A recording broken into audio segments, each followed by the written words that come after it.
예수님. 오늘은 연중제 23주일 3주간 금요일입니다. 복음 묵상 함께 하도록 하시겠습니다. 성부와 성자와 성령의 이름으로 아멘.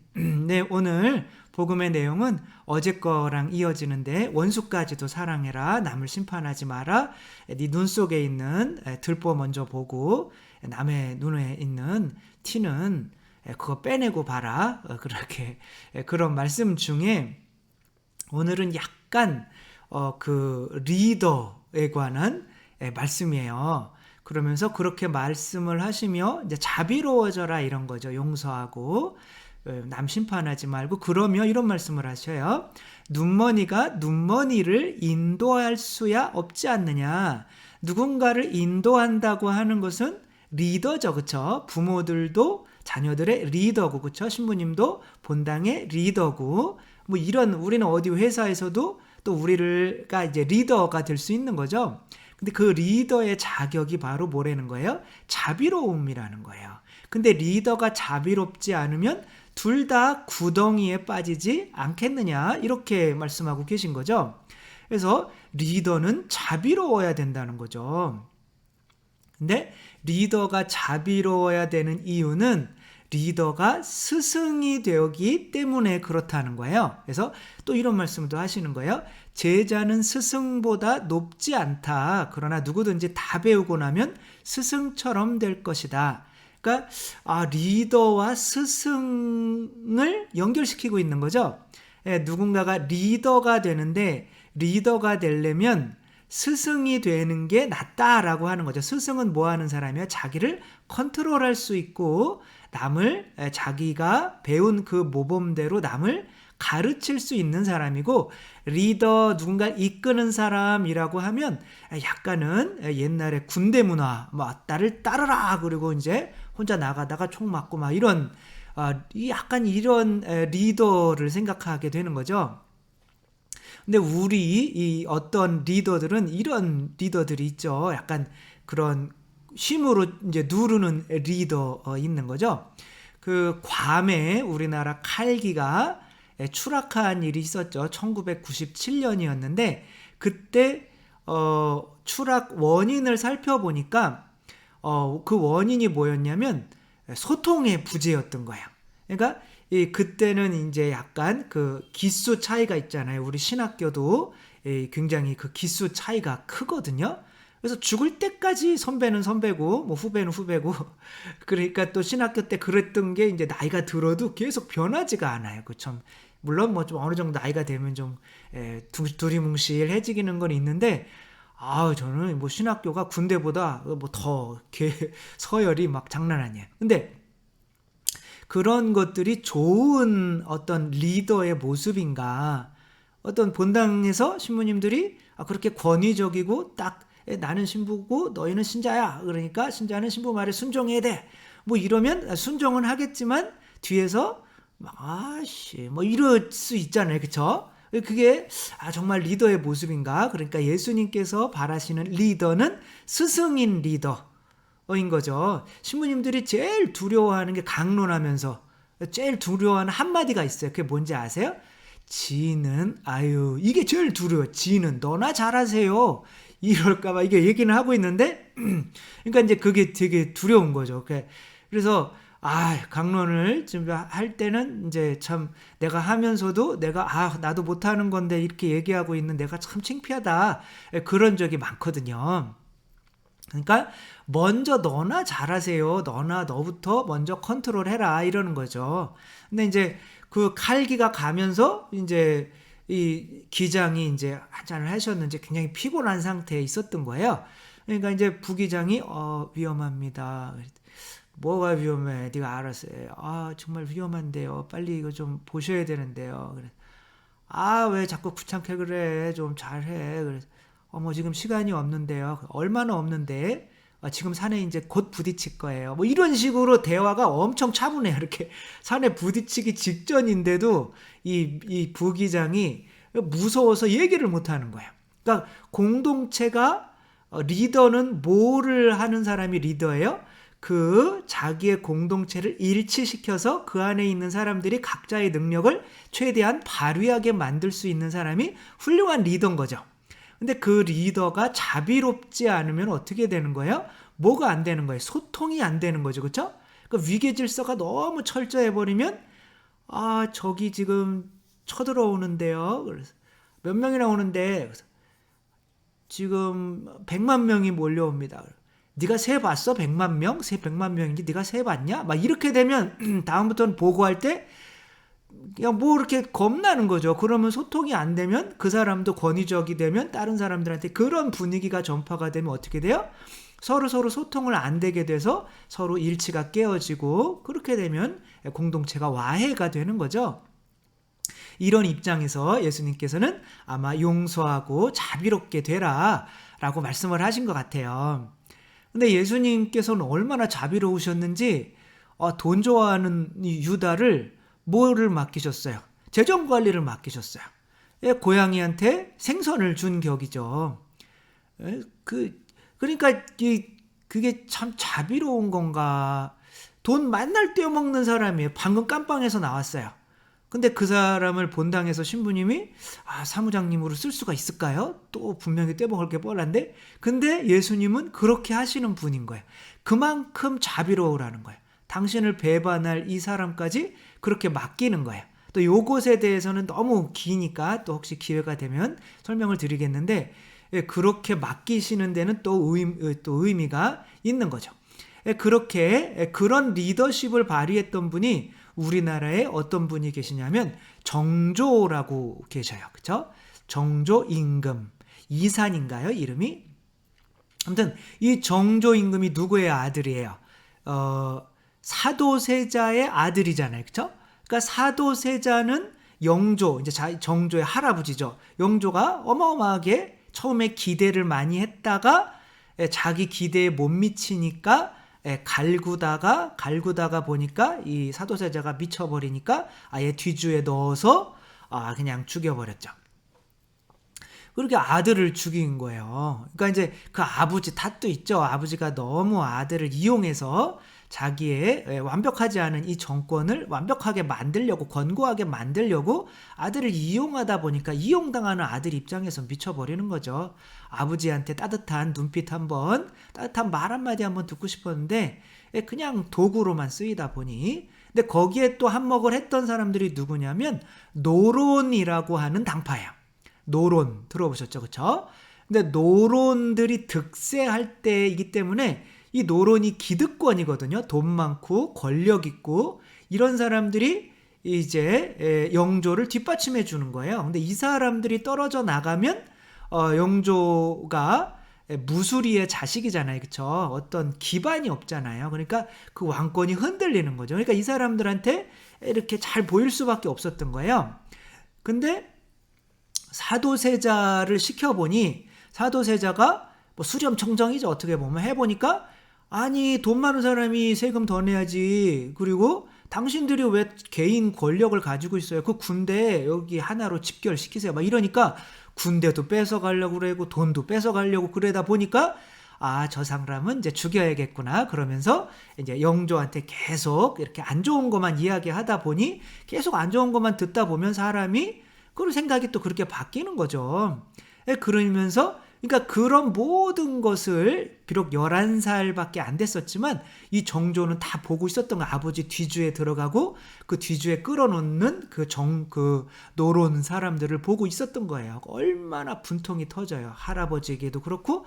근데 정조가 이제 책만 읽는 거예요. 근데 이제 사람들이 떠보는 거죠. 얘를 왕으로 앉혀도 되나 안 되나.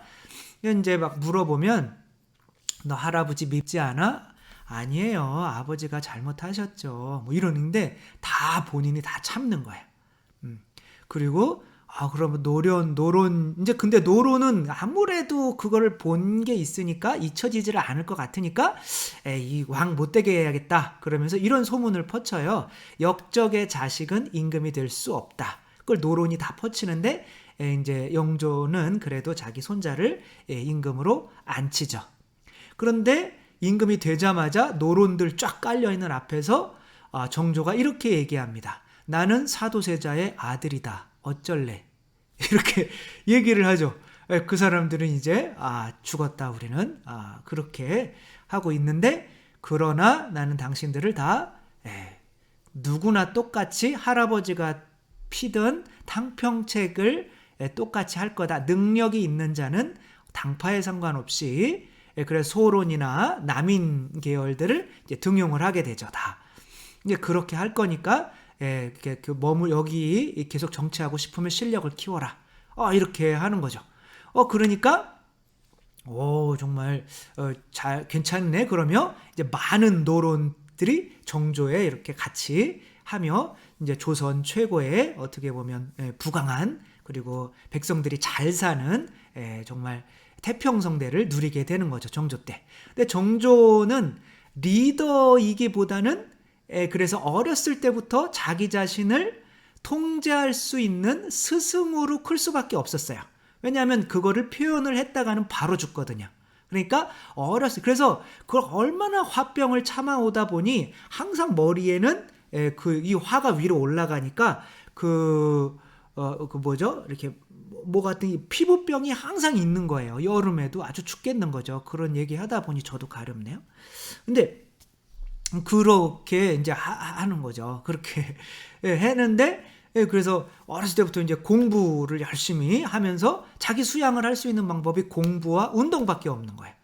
그러니까 뭐 신궁이죠. 신궁 50발 쏘면 49발 맞췄대요.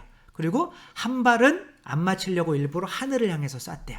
그러니까 뭐 다 누구도 이런 무술에서 이 사람을 따라올 사람이 없는 거예요.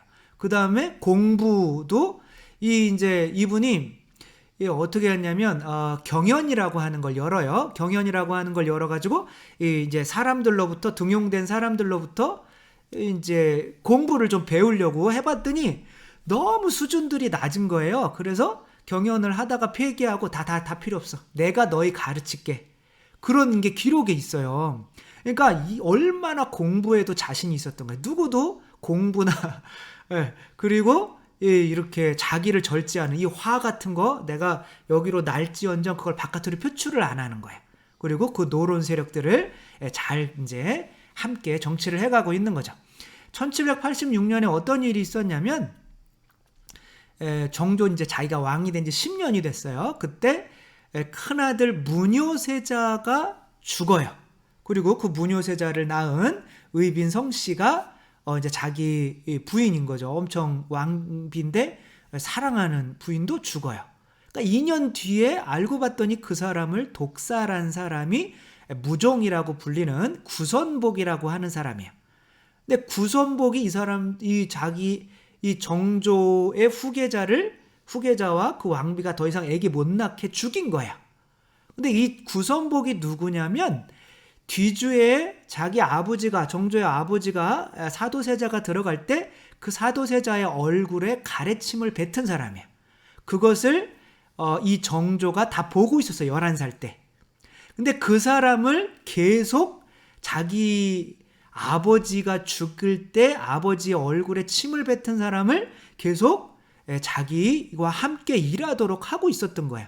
그러니까 그 자기의 마음을 이렇게 짓누르는 게 정말 얼마나 힘들었겠어요. 그 사람들. 그래서 그 사람한테 이제 이렇게 얘기합니다. 아버지의 뒤주에 들어갈 때 네가 아버지 얼굴에 침을 뱉는 걸 내가 봤다.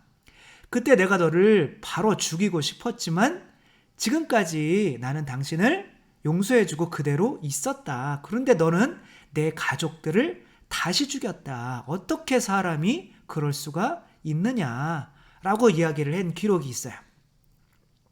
정말 대단한 사람 아닙니까? 그러니까 예수님께서 가룟 유다를 이렇게 품을 수 있을 정도로, 그리고 가룟 유다가 예수님을 배반하러 나갈 때 누구도 가룟 유다가 예수님을 배반하러 나가는 줄 몰랐잖아요. 그만큼 예수님이 이 사람이 도둑놈이었는데도 잘 이렇게 보호를 해줬던 거죠. 그러니까 그런 자비라고 하는 것이, 가룟 유다가 만약에 돈을 안 맡았잖아요. 그러면 돈 좋아하는 사람들이 돈을 안 맡았는데 돈을 쓰는 거를 보면 뭐라고 그럴까요? 계속 비판을 한단 말이에요. 돈을 저렇게 쓰면 안 되지. 저건 낭비지. 더 절약할 수 있었는데 3, 400원 절약할 수 있었는데 그럼 자기들은 뭐 3천억, 4천억 이제 해 드시는 거죠. 근데 그렇게 되면 뭐가 돼요? 그 공동체가 분열이 되는 거죠. 근데 오히려 조금 이 사람이 빼서 쓰는 거를 알면서라도 얘한테 주는 거예요. 그래야 분열이 안 되거든요. 왜냐면 얘는 또 세속에 대해서 잘 아니까 어떻게 보면 또 절약할 수도 있고 그 절약되는 걸 지가 빼서 쓰는 거니까 사실은 얘가 이렇게 탕진하는 이런 것이 또 얘로 인해서 또 채워줄 수도 있고 할 수 있는 거거든요. 그러니까 그런 예수님의 계산이 있었던 거죠. 어쨌거나 그런 자기를 배반하는 원수까지도 예수님께서 용서할 수 있으셨던 것이 바로 예수님이 자기 자신을 다스릴 수 있는 스승이었던 거죠. 그러니까 내가 스승이 아니고 리더가 되려면 어떤 사람이 되겠을까요? 폭군이 되는 거죠. 힘으로 짓누르려고 하는 거죠. 지는 하지도 못하면서 제일 두려운 말이 뭐라고? 이게 신부님들이 강의하면서 막 이런 강론을 하는데 아이고 지는 너나 잘하세요. 이런 말이 제일 두려운 거예요. 그래가지고 그래서 그런 말을 안 듣기 위해서 리더가 되려면 먼저 뭐가 돼야 된다? 스승이 돼야 된다. 스승은 뭐를 할 수 있는 사람이다? 자기를 통제할 수 있는 사람이다. 자기를 통제하지 못하는 사람이 스승이 되면 다른 사람들을 이렇게 막 강요하게 되고 그러면 소통이 되지 않기 때문에 공동체가 분열되게 되고 그러면 그 시너지 효과가 나야 뭔가를 이룰 수가 있는 건데 아무것도 안 되게 되는 거죠. 그래서 리더의 가장 큰 덕목은 자비다. 그리고 그 자비를 수련하는 그 스승처럼 스승이 돼서 사람들이 그 사람을 본받게 만들 수 있어야 그러니까 리더가 되기 전에 뭐가 되라? 스승이 되라. 그래서 스승과 같은 리더, 우리들도 어디에선가 리더의 역할을 하고 있죠. 그 역할을 하고 있는 가운데에서 과연 나도 못하는 것들을 이렇게 하고 있지 않은지 생각하며 정말 내 자신부터 이렇게 통제할 수 있고 그래서 가장 중요한 게 미움이죠. 화죠. 이런 거를 먼저 통제할 수가 있어서 자비로운 스승다운 리더가 될 수 있었으면 좋겠습니다. 주님께서 여러분과 함께 전능하신 천주 성부와 성자와 성령께서는 여기 모인 모든 이에게 축복을 내리시어 길이 머물게 하소서. 주님을 찬미합시다. 하느님 감사합니다. 성부와 성자와 성령의 이름으로 아멘.